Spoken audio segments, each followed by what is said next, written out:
Welcome, ladies, and welcome to our audience.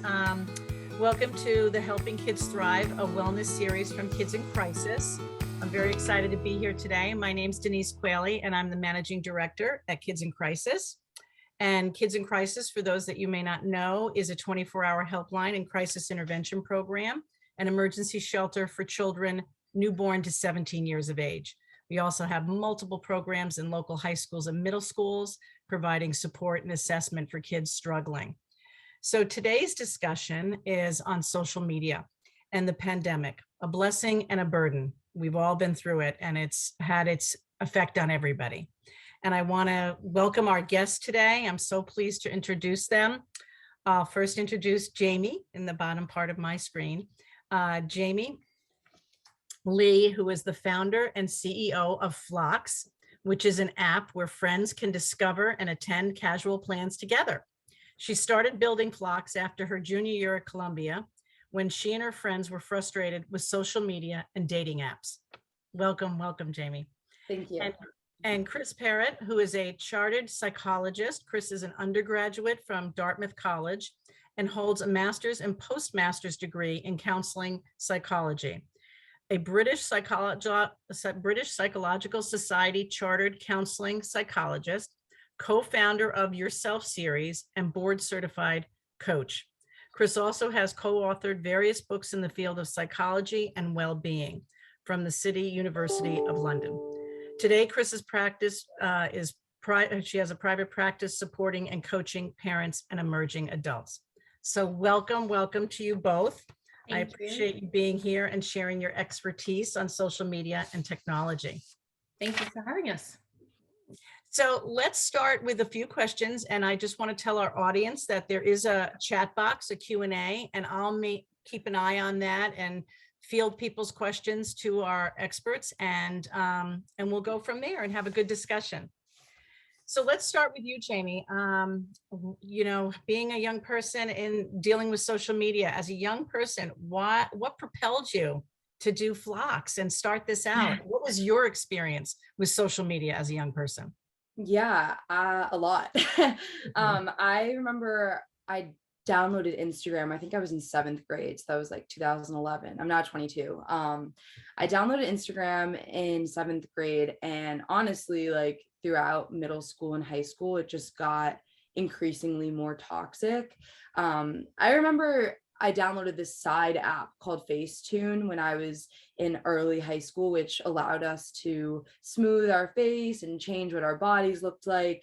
And I think this went really hand in hand with how Instagram specifically was designed, which was, centered around likes and comments as like the source of validation, and what I found to be a source of self-esteem, unfortunately. And I think as like a young woman, I didn't know any better, and it was impossible for me and my friends to really train ourselves off of that, thinking that the likes and the comments were the way to feel good about ourselves.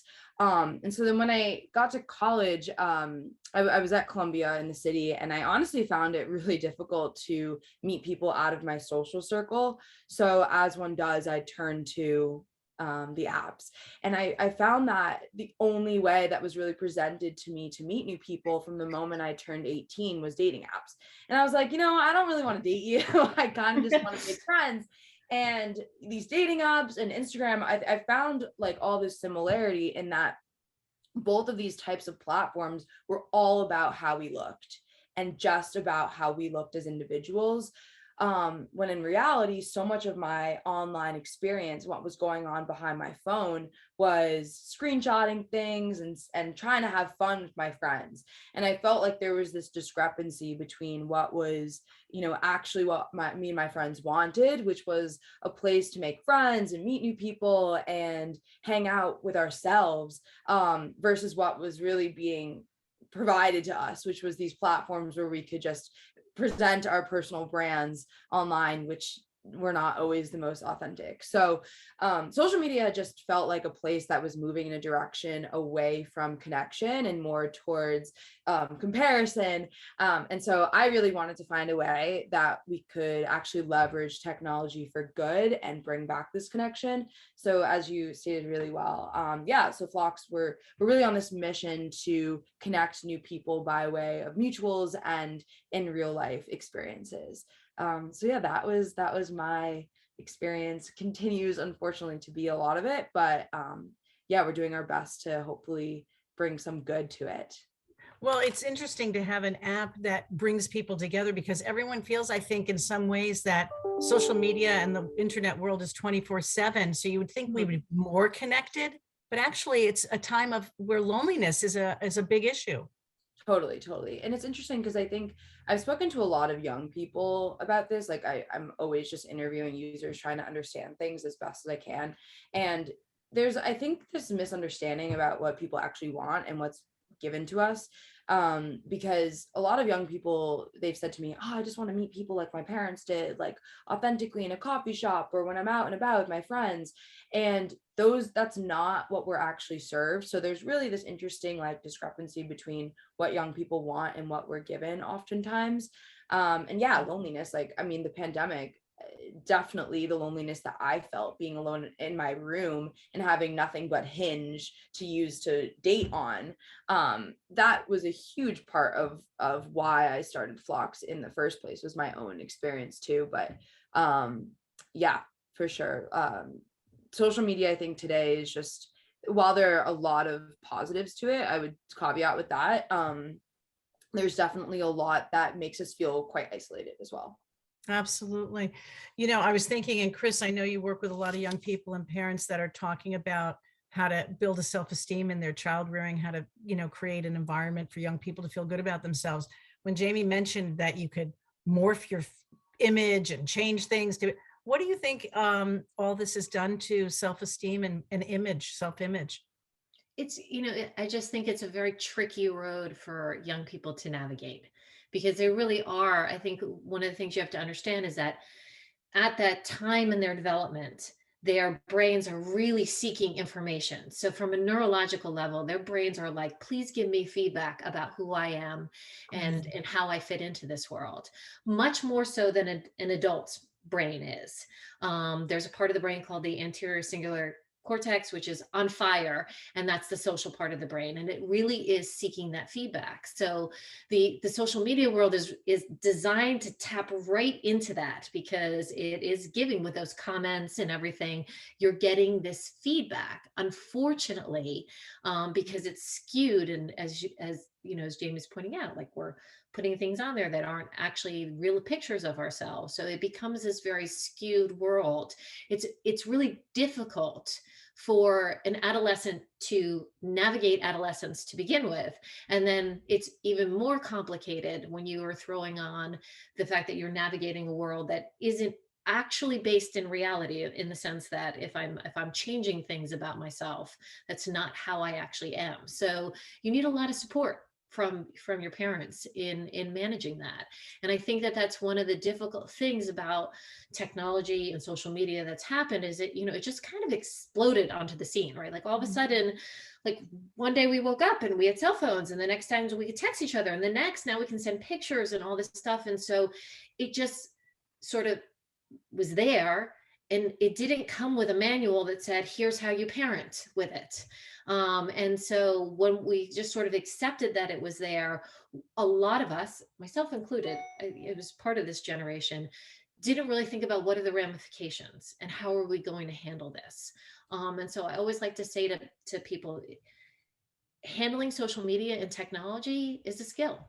And it's a skill like any other skill that you have, and that you're trying to raise your children to be able to have certain skills to manage the world in which they live in. So they actually need certain skills that are really honed in for social media and for technology. Yeah, something that has to be learned and conquered. Yes. Absolutely. Yeah. You both mentioned about kids getting reinforced, and people, adults, everyone getting reinforced by the internet when they put something out there, likes, followers, the number of hits you get and all this stuff. Can you both kind of discuss what technology products that are out there like have this toxic feeling. They're there to hook people, to gain kids' attention. They want to capture them. What do you think about those products? That technology that's kind of Start with that.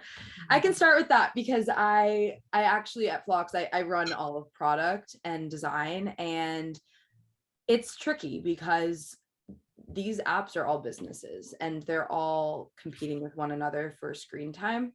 And unfortunately, as Chris was pointing out, like the parts of the brain that get stimulated by all this, it tends to be the toxic products oftentimes that are the ones that hook people the most. And to no surprise, right? When you find out like someone liked your picture, you want to check out who it was. And oh my gosh, do they think I look good? Do they think I'm pretty? Do they think I'm cool? These product designers are thinking very, very critically about how they can, tweak a single word or tweak the even look of the button to hook you more. And I actually have this book in front of me. It's called Hooked, that one of my investors gave to me, that it's all about like how to design responsibly. And I think it's, habit formation and designing for products that create habits is absolutely important, but there's a lot of healthy habits out there that we can also create, right? And so that's something that I think about with myself and my team when we think about designing, is like, how can we, yes, create these habits so that we have retention and our users coming back to us, but how can we do that in a way that's different, where we're actually like creating healthy habits? Like I think Headspace, that's an easy example. Headspace is like a mindfulness meditation app, right? I was actually reading this case study where they have exceptional retention, where the way that they design the product is really great in creating these habits among its users. And that's one example of an app that creates a really healthy habit. So I think the question is like, how are we ethical and responsible in how we design? Because trust me, habit formation design is very powerful if done correctly, or effectively. And so yeah, that's what I would just start off with, and noting about these different apps and how they have designed in a toxic way.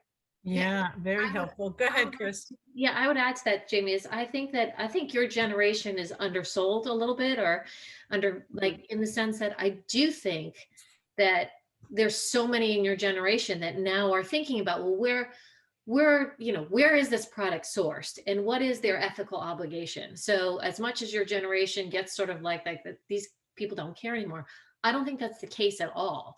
I think your generation cares very deeply and wants to see things move in a better direction. So hence what Jamie's doing. But I think also what hasn't really been highlighted is that, your attention is the most valuable commodity that's out there. Mm-hmm. And where you put it is really important. And it's up to you to decide where to put it. So when I was mentioning before about those skills that I was talking about, really being mindful of where your attention is, that's a skill. And so all of these companies that are out there, they are spending millions, billions, depending on the size of the company, to capture your attention. And so just even starting with that as a premise, as we start to, allow our children to have phones, begin discussion with our teens about phones, is understanding that, where you put your attention is really important. And to allow somebody else to manipulate that, that's a choice that you have to be aware of, that people are trying to capture your attention. And with practice, you can develop the skill to have the choice about where you put it. And that's one of the things that I wish more people, parents, kids, teens would be aware of, the fact that, everything on your phone, everything on your computer is designed to capture your attention. You are in charge of your attention. So really practicing and being mindful of where you put it is a very important skill when you're learning how to use the phone. It sounds like role modeling is in there too, because parents are victim to this too. You see everybody is got their phone within inches of themselves constantly, whether it's looking at TikTok reels or any of these things, that's an interesting just to have those conversations. Where do you want to put your attention? Yeah, it's actually when you say that about the modeling is I used to pre-pandemic, I used to give presentations about this in person, and I would design the presentation so that I would at times be able to get feedback from people during the course of that. And I'd, start off the presentation, and then somewhere around 45 minutes into the presentation, I'd say, okay, now this is anonymous. I want you to give me feedback on this, but anonymously, truthfully, how many of you during my presentation have been on your phone and using your phone? And I never, ever had it less than 75% of the people admitted that and these were parents coming to learn about the digital world. They chose to be in that space, and yet they were still on using their phones. We've just we have lost our awareness of where we're putting our attention. And so, which was, always thought like a great thing that just showed like we really have to be careful what we're modeling for our children. If we can't even sit at a presentation that we chose to come to, what about your kids when you're putting them in places where they're not even choosing to be there, and they have to listen to different things that they don't want to? Hence, it's really important that we really be mindful of our own use and how we're using it. Absolutely. Someone's asking a question about where is there hope in the future for technology as it relates to young people? And I'm thinking of what you just said, Jamie, about Headspace, and maybe there's more of that kind of stuff coming out. What do you think about that, where this is headed for young people with technology? Yeah, I mean, I definitely think we're going to be seeing an unbundling of Facebook. I have a whole theory around this, but I am seeing more and more that people are really anti-Instagram right now. And as Chris was saying, like people know right now that they don't want what's out there. The issue is just that we don't really have a new product that is the next, except TikTok, of course, but TikTok is a whole beast on its own. I think TikTok is great for that. It can be educational and it's a less toxic place than Instagram, but it definitely has its downsides as well. I mean, consumer social is the hardest industry to build in.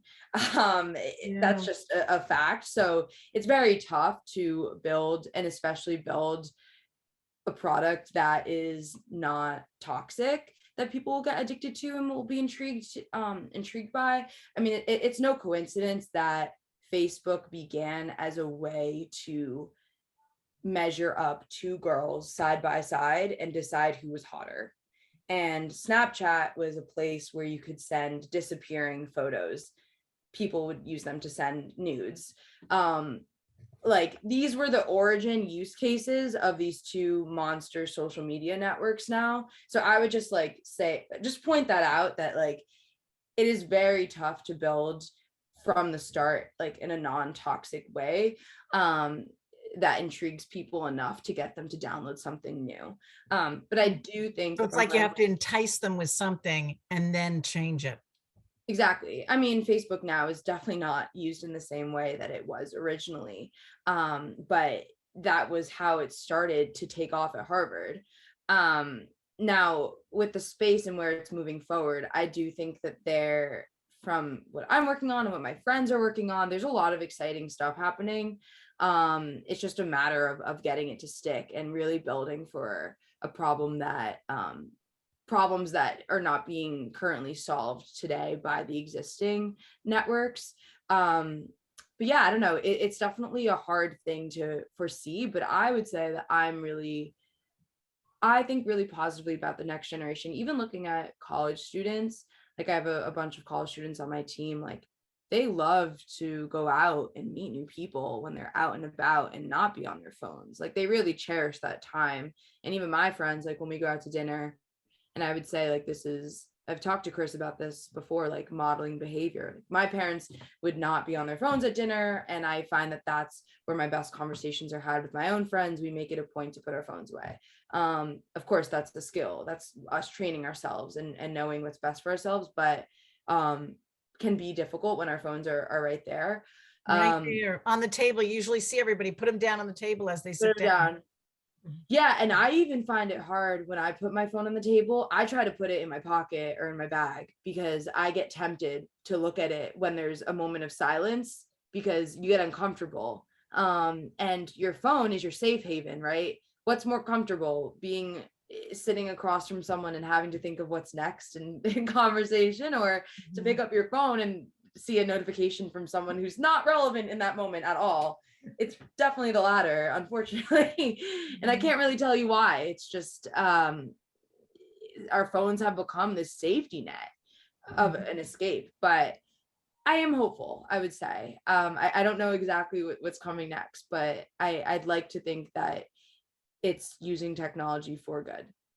That's awesome. Chris, what about that skill building Well, too? I would say I wanted to address the like, where's the hope? I think the hope Sure. is there. See, what for me, I really believe that even as it is, I think that social media, I think technology has just such tremendous potential to change our world for the better. It really, I mean, there's so many things that we do with technology. We couldn't even be having this discussion if it wasn't for social media, right? The Zoom platform, the ability to share information, the ability, it's there. So the hope comes from us.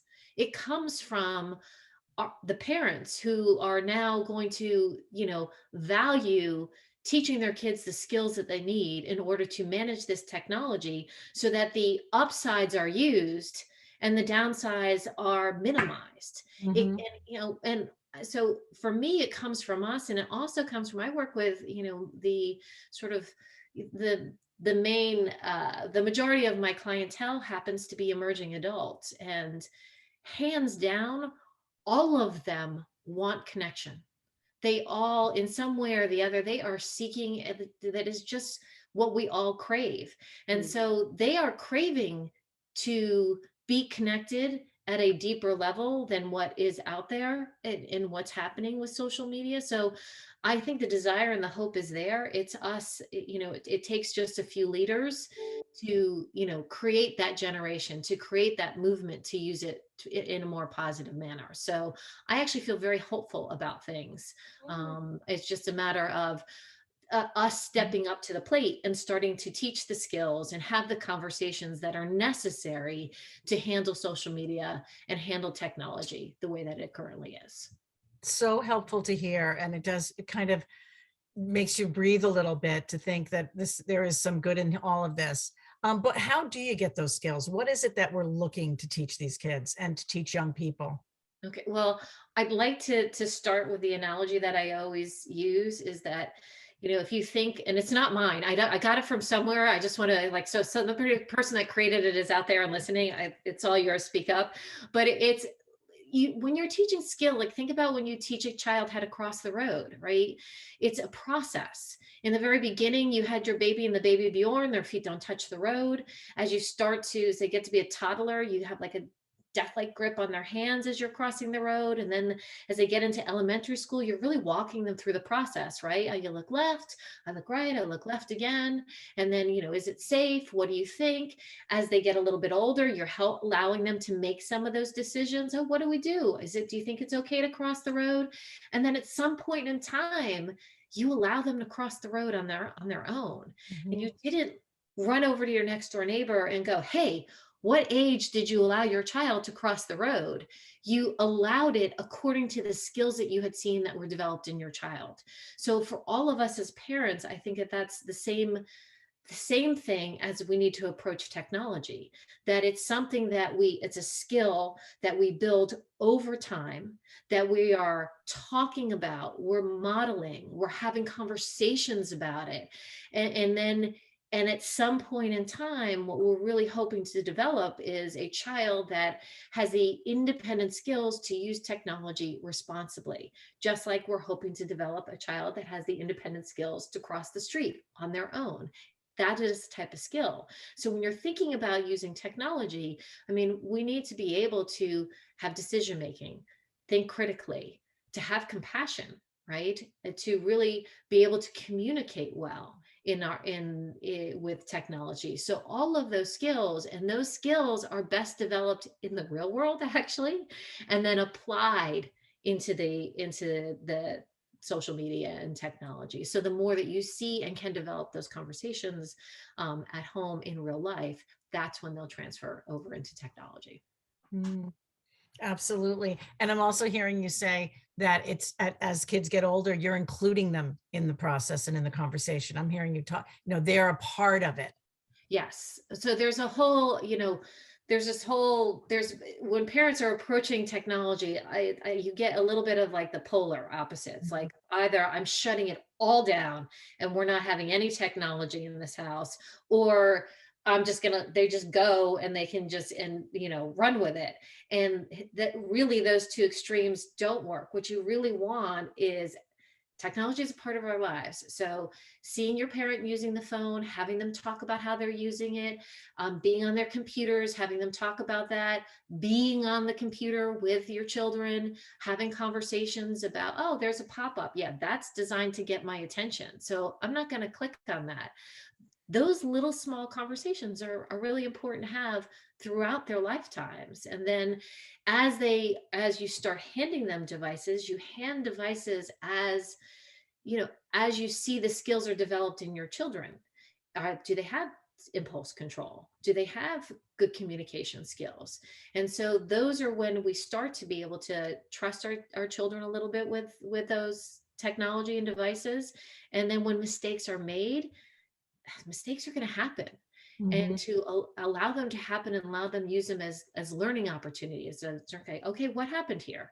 Okay, well, you clicked right away because something was like that captured your attention and you clicked onto something. What do we do in the future? How do we handle that? And really having conversations about it rather than lectures. And I think what happens is like the phone goes down and there's this huge lecture about what can and cannot happen. And really kids need to be a part of that conversation. And it's oftentimes all or nothing. I think everybody can remember times that maybe a parent just said, I'm taking the phone away. That's it. Shutting down the computer. No more video games, whatever it is. Right. And the problem with that is that punishments don't teach skills. So that's a really important thing. If your child has done something, it is probably not that they have poor character.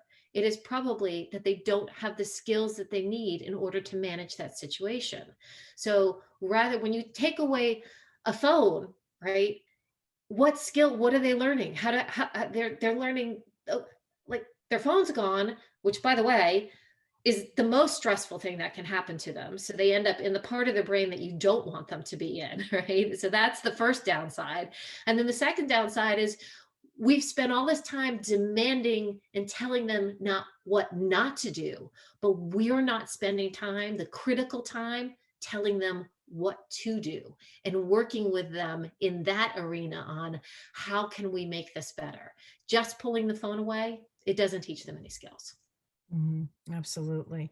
I think people find managing social media, parenting, you hear a lot of people say that's the hardest part of parenting right now, managing this whole outer social media input on my family, on my kids' lives. Jamie, do you have recollections of that you're closer to it in age and your Definitely. peers? I mean, I found myself laughing as Chris was saying all this. And Chris's daughter, Brittany, is like one of my best friends. So Chris has been definitely my source of go-to when I've been frustrated with my own parents. I mean, here's the thing. It's really tough because when I was on Facebook, I was on Instagram before my parents, they didn't know what these things were. Like, I would say it's so tough for the current generation of parents because you guys like didn't have this before us. And that's why I would add on from before, Chris, to your point about being hopeful for the next generation. I think when people my age become parents, I feel pretty hopeful about that because I think since we grew up in it, we understand the difficulties with it more than anyone else. So I think we're just going to be extra cognizant, hopefully, of teaching the potential downsides of it. But yeah, I'm taking the phone away. That's a phrase that I can remember pretty frequently to my brother and I think what came into my mind was why I would never understand why the phone was being taken away from me because I was just using it as I was using it, and I almost wish, but I understand why my parents didn't do this, because they didn't know any better. Like I really almost wish that we had a conversation as to, okay, like, hey, you just spent like, 2 hours on your phone, and like, oh, that time could have been spent doing XYZ, and that's a lot of time, and here's why that could be negative. And like, this is maybe understanding the motivation of these companies to hook me, and be spending screen time, and how that could be negative would be something that I wish I had when I was younger, but I didn't, unfortunately. But definitely because parents are just still learning. But yeah, it was frustrating. You're also describing like have the consequence match the crime kind of thing. Does it make sense? Take the phone away for anything? I mean, or is it Totally. related to what you were doing with the phone? And maybe that would kind of encourage a conversation. Totally. And it's funny because I feel like my parents would take my phone away because they knew it was my most prized possession. And it would be even something like if I talked back to them or did something that had nothing to do with being on my phone, they would take my phone away. Yep. And that made me resent them more for that.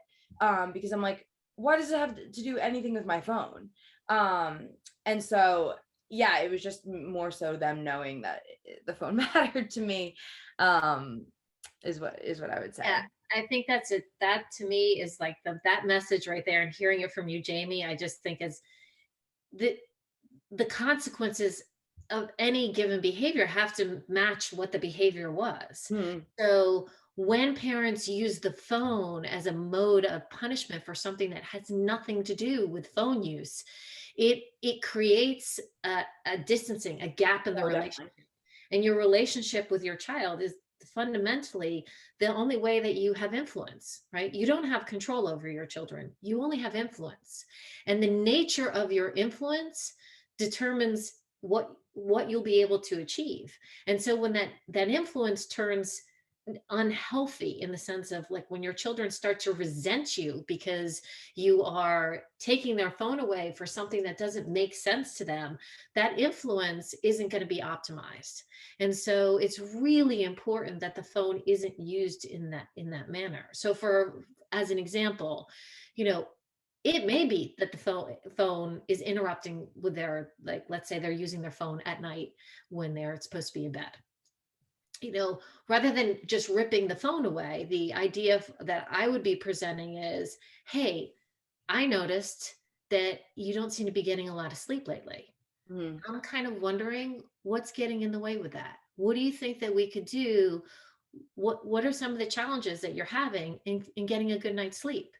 Then it's a conversation that's about sleep, which is a priority. And I'm sending the message that I'm worried about your health. I'm worried that this is something that's really important, that we get a good night's sleep, rather than it being about the phone. And you like, so, okay, so maybe we should, and maybe the phone isn't the first thing that gets brainstormed in that. And you may know it, but if we don't attack the phone becomes this demonized thing that is like, I'm going to, and as soon as you target that phone, kids are going to shut down. Like you're just like, kids are just going to, I mean, I think Jamie's thing is like, what? Like, wait a minute. It may, or it may not. There may be something else that is interrupting the sleep, but starting that way is a much healthier place where, so I think, Denise, you've heard me use this phrase before, be curious, not furious. Yes. Like, get curious about what's happening there, and what is the challenge that's there. And, it may be something else besides the phone. And by using your influence to engage in a conversation, I mean, I think anytime you're opening up that talking, I think the way you describe that, Chris, is just, I could just hear conversation instead of shutting down. Yes. I mean, Yes. I mean, your kids are there, they're looking at their sense of security, their sense of stability, their sense of belonging comes from you. So really making sure that you're protecting that, by letting them know that you are open and available to them, and you are there to help them to grow and to learn, rather than, when you come at them in terms of that's wrong and you can't make a mistake, their sense of security, it shuts down, and that's hard. And that's when the conversations go south really quickly. Absolutely. We have a few questions about just helping ways to communicate with kids, girls in particular, about how likes and Instagram isn't a healthy way to gain self-worth. And I also did just see a couple of weeks ago an article in the New York Times. People, I think about girls a lot about this, but also there was a whole article on boys being impacted by their physical, their image, their body needing to be ripped and chiseled and all this stuff, and how the internet and all is affecting boys' self-image. So not only girls, but boys. What are your thoughts about that? Jamie, you want to take it first from your generation? I'm thinking this is a really great question. I've never been a parent, so I'm gonna try. But if it were me, being the young girl, I think what would have been really helpful is to have made, if for it to have been made clear to me that Instagram is not real life.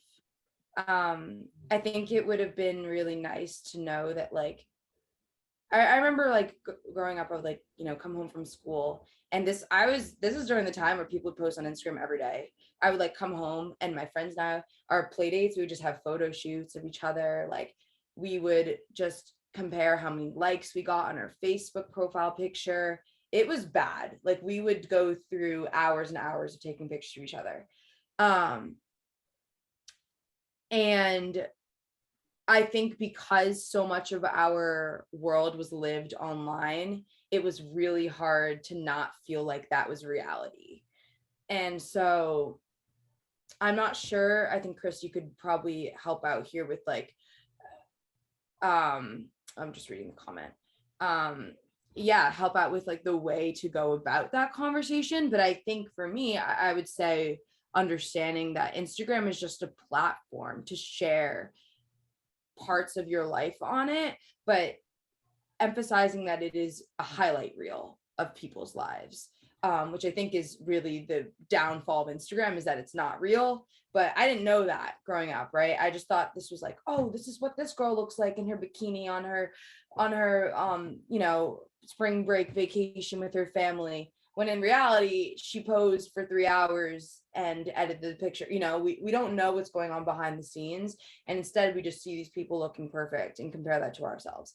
Yeah. Chris, So how would you strategize getting kids to believe that? Because I'm I hearing think that Jamie what you say, said is really that lack of yeah, information, like that's kind of, sorry, Jamie, that I put you in that position, but yeah. understanding what you needed to learn, and you didn't right. have that information. And so that's why I wanted to, like, I would really have benefited from this. So that how we do that is, that's when you get into the nuance of really being, I just keep going back to really getting curious.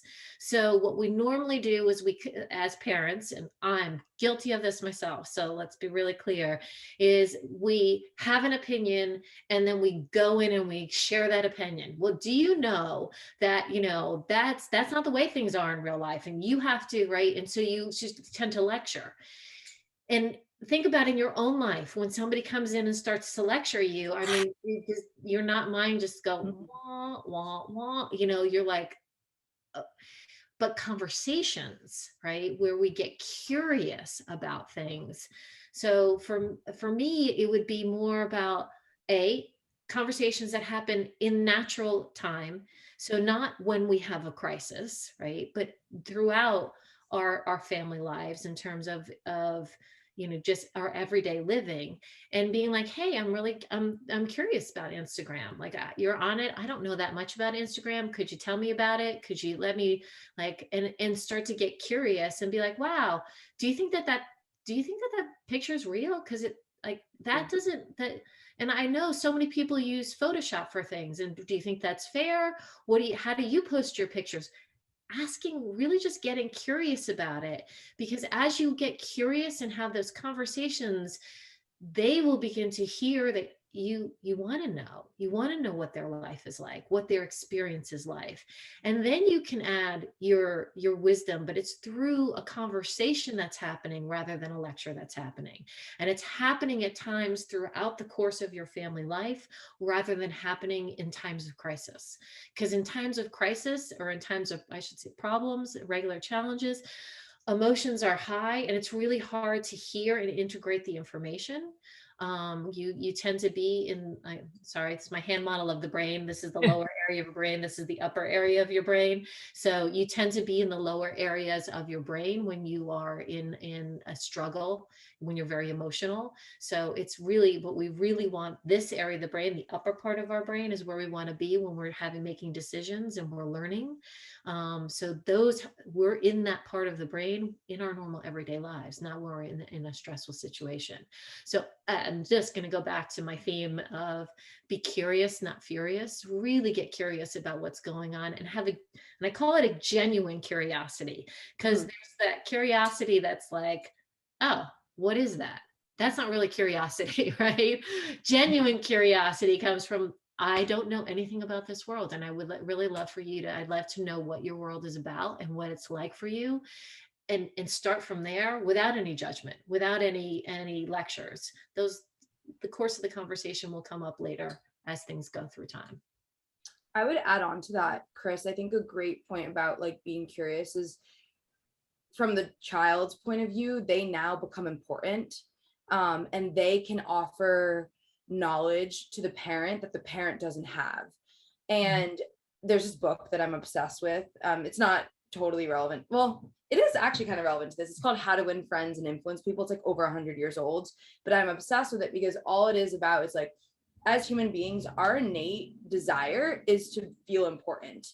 And if you have this conversation with the child where you're like, oh, like, what is this? I know nothing, right?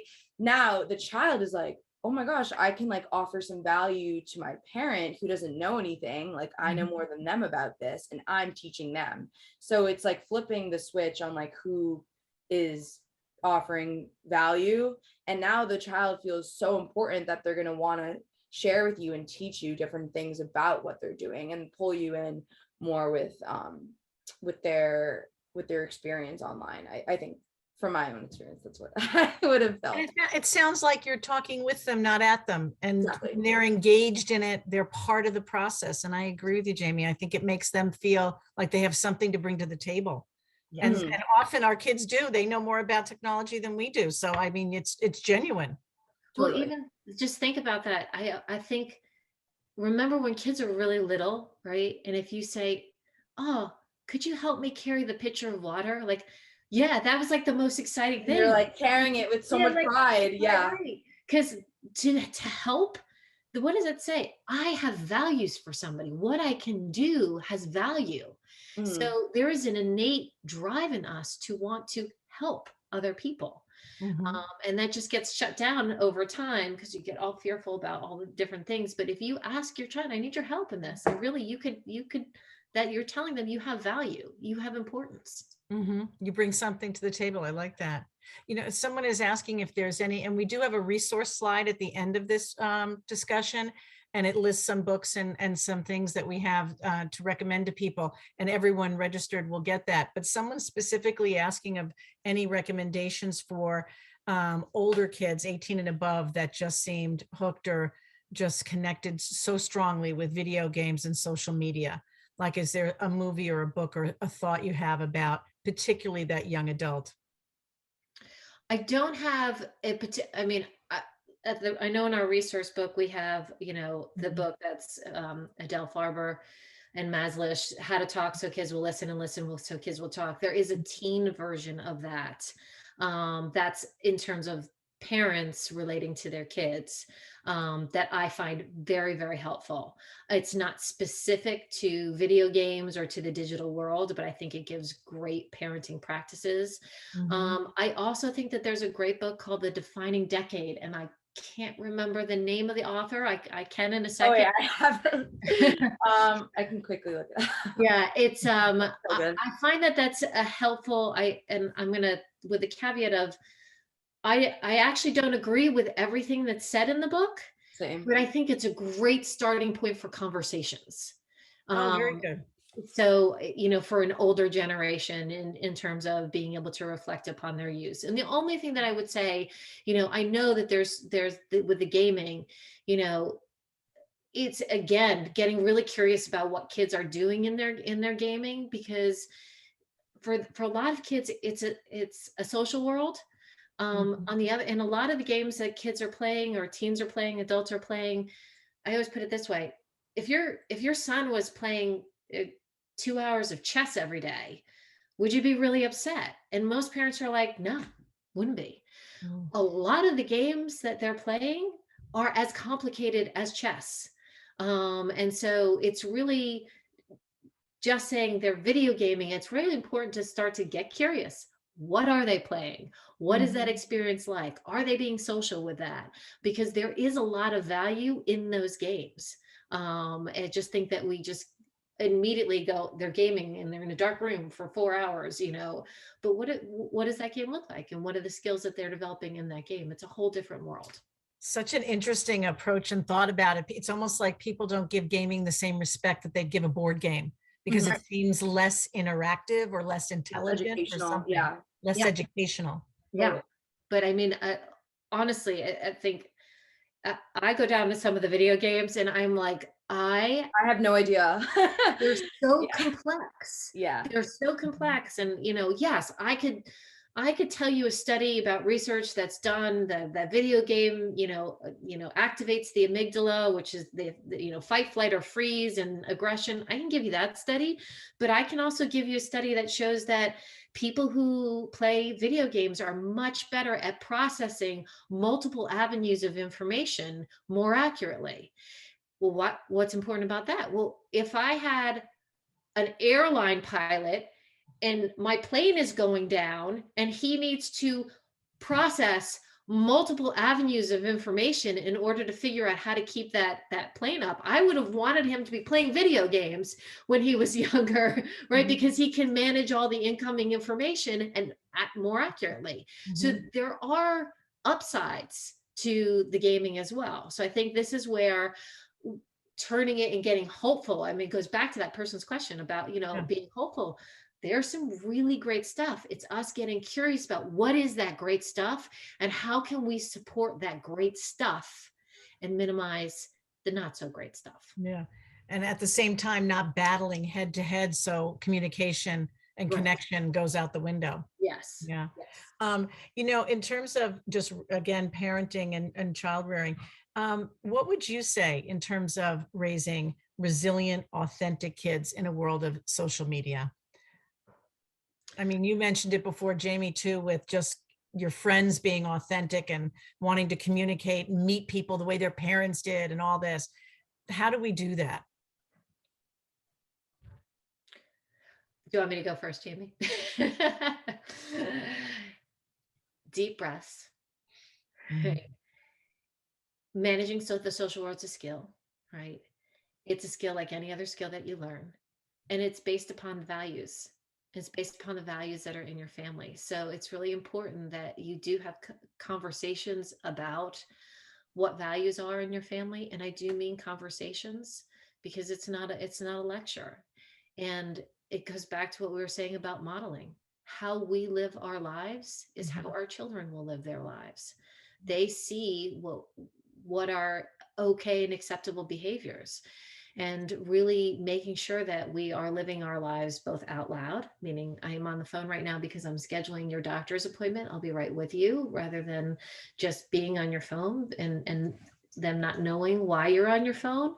And then when you're not on something important, like uh, doctors making a doctor's appointment, that your phone's down and that you're paying attention to them. So really, that modeling is critically important.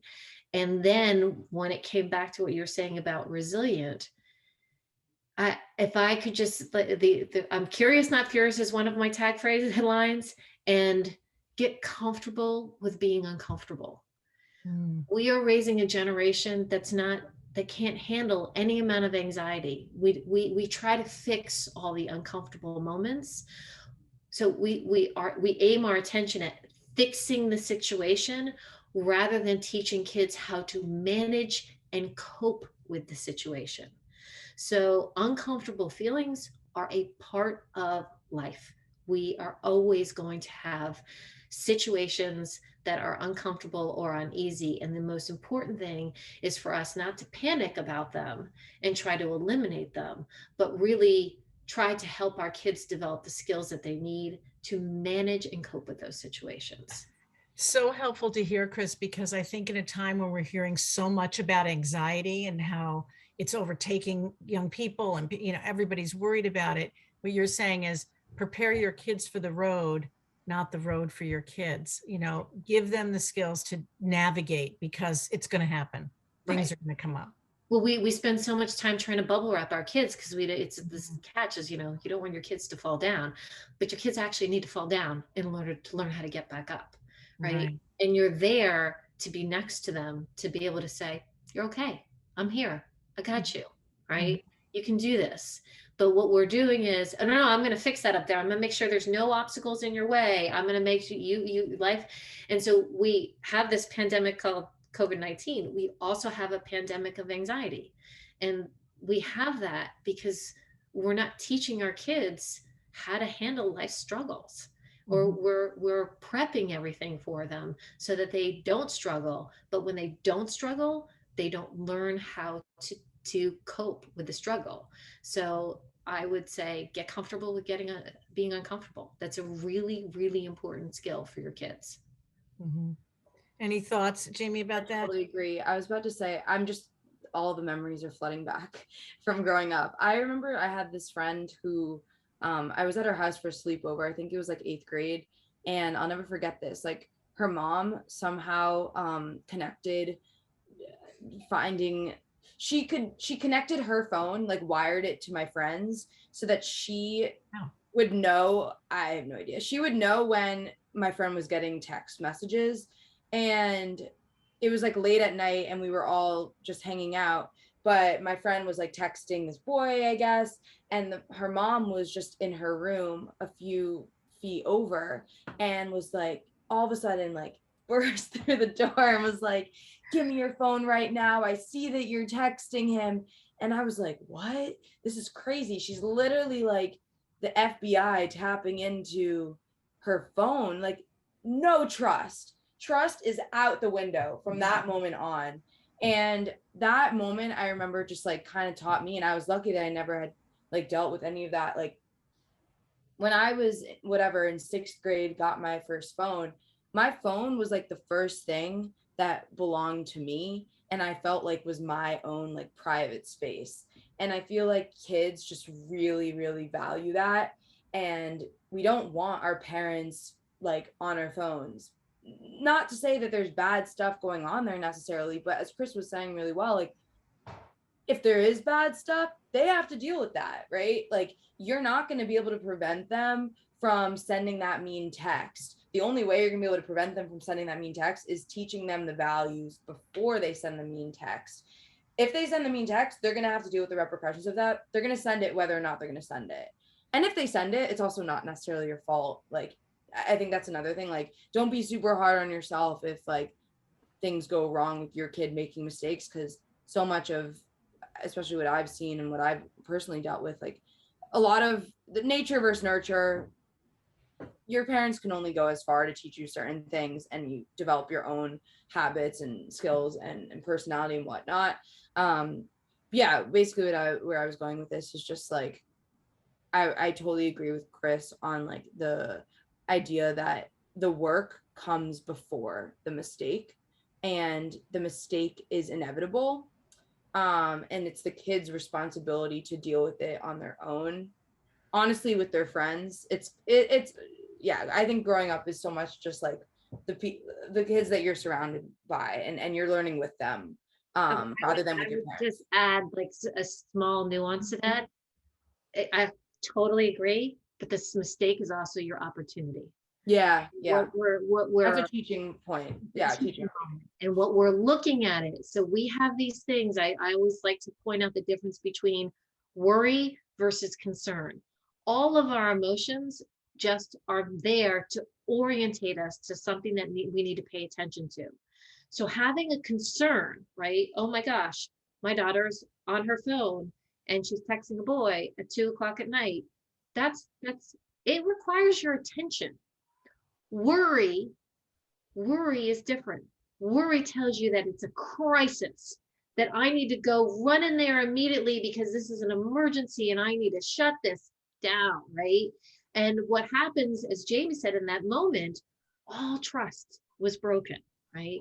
So we don't want to pay attention to the voice of worry. We want to pay attention to concern. Okay, this is concerning. This is obviously, this is not a time that I want her to be using her phone. So that's when we can think of it as a challenge and we can listen to the concern. But when we go into hyperspace about it, that's when all the communication breaks down. So it's really important to, yes, pay attention to the concern, but the voices in your head and the cultural forces that tell you if your kid makes a mistake, you're a bad parent, you're not doing what you're supposed to do. I mean, there's so many messages that we get out there that we need to kind of like block that out and remember that I'm parenting the best that I possibly can. And as long as I'm keeping my communication open with my child and I'm supporting them, I'm allowing them to make mistakes and then helping and supporting them get through those mistakes, that's our job. And let what everybody else says about that voice, not to listen to, that's the voice of worry. Listen to your concern. My kid's struggling here and with a behavior that I don't think in the long run is helpful. How can I best help them to move forward and learn? Excellent. Excellent. Thank you. That's so helpful. Using mistakes as opportunities for discussion and not taking it as a reflection of you as a human being, as a parent. Yes. So we're hard on each other. We're hard on ourselves. And our culture does. I mean, how many times have you heard somebody be like, oh my God, did you see what Susie was wearing? Like, how did they let her out of the house in that? Right? Like that. You know, like there's so much judgment. There's so many things that happen. And so we just kind of have to take a deep breath and sit. We know what's right in our family, what our values are, and to hold true to those and have those conversations with your children and have that, you know, don't let the voice of everybody else. You've got to find your own center in your family. And that means staying connected to your children. That's how you have influence, is when you're connected. I mean, I really, Jamie, I'm so thankful for that story, because think about I think hearing it from your perspective, Jamie, of this parent that comes in and rips off the phone. Yeah. Well, the first assumption that my friend makes is my mom doesn't trust me. Right. She thinks I'm doing bad things on the phone. But in reality, maybe the mom just doesn't want her to be awake that late because of sleep reasons. But everyone's mind goes to the worst possible assumption. And there's zero communication and conversation being had between both parties, because everyone just makes assumptions, because this rash movement of ripping the phone away lends itself to those two different assumptions, right? And shuts down all communication. Yeah. Such a future communication example. too, future trust. Right. Also, Will, I saw your comment. I do have a recommendation. Just so I don't forget. The Social Dilemma I thought was really great. That was all about, I think, Chris, we talked about that like a year and a half ago. It was all about like screen time, and it showed the behind the scenes of actually designers and like product people, like, I mean, not real, but they would like go in the brains of the kid and like push a button and be like, oh, you're going to be intrigued by this push notification. So I think that's a good way to teach kids the motivations of these apps. These apps are businesses, right? And reminding them of that. I agree with you, Jamie, that the Social Dilemma was one of the few that I really thought gave a very informative insight into social media and technology without lecture and without raising. Every other thing that I've seen on on technology is like, you come away going, oh my gosh, I've got to get technology out of my life. Those are not helpful. But the Social Dilemma, I did think, really made you start to think about, okay, where do I put my attention? Who am I selling out my attention to? And how do I solve it? It left you thinking, how am I going to solve this, rather than being in that worry. So there was the concern. This is concerning. I need to manage this. Versus the other ones have always talked about the worry, like, oh my gosh, how are we going to, so, and that's really important. And it gives you an idea that you can do something about it. It's not out of my control. Right. That's helpful. Where you put time limits. Yeah. Just as we wrap up, just to go away, I go away with the, be curious, not furious, and some of these apps that we can look at that have a positive part in our lives. Is there one tip that you would give parents about technology, or about a young person, what would you say? If you had to give one tip about technology, what can we go away with? I think I've said it, it's a skill, Yeah, right? Mistakes are opportunities. Get curious, not furious, and get comfortable with being uncomfortable. Those are yeah. my across the board in every situation. So I can't. That wasn't one thing, but they, No, helpful, very helpful. remember it's a skill, and remember mistakes are not character deficits; they're skill deficits. So Mhm. get curious about what skill they need help, and they need your help. Coming down and coming in and pulling the phone away isn't going to help them learn the skills. So get curious about what skill they need. And use your influence. Use your influence. Use Yeah. your influence. Jamie? My last tip is for users of the apps. I would say for young people, like, you are in total control over where you spend your time. You don't have to have any app downloaded. You can delete Instagram if you really want to. They don't have control over you. You are in complete control over how many times you tap on that app icon and open it and check your feed. Yeah, so that's something that I would say, because oftentimes I think we forget it. Yeah, you forget what controls you have. Mm. Absolutely. Ladies, thank you so, so much. I'm going to ask Paula to pull up our resource, but I'm going to add on Social Dilemma. That's a great additional resource that we can put on our resource screen, and everyone registered will get a copy of this. And we'll add on your other book, Divining the Decade, to Chris. It's Even though the defining decade. I'll send you the information on it. that's great, and we'll add that to the slide. Ladies, thank you so much for this hour. I can't tell you how helpful it was. I hope everyone watching enjoyed it as well. And we will record this and put it on our YouTube Kids in Crisis YouTube account. So if people want to refer people to it, they can. Yes, and also you can share my email address if people have concerns. They can always email me as well. I'm open to that. Perfect. We'll add that to the resource page too. Yes. Thank you both so much For having us. Thank you. Good Everyone. luck, everyone.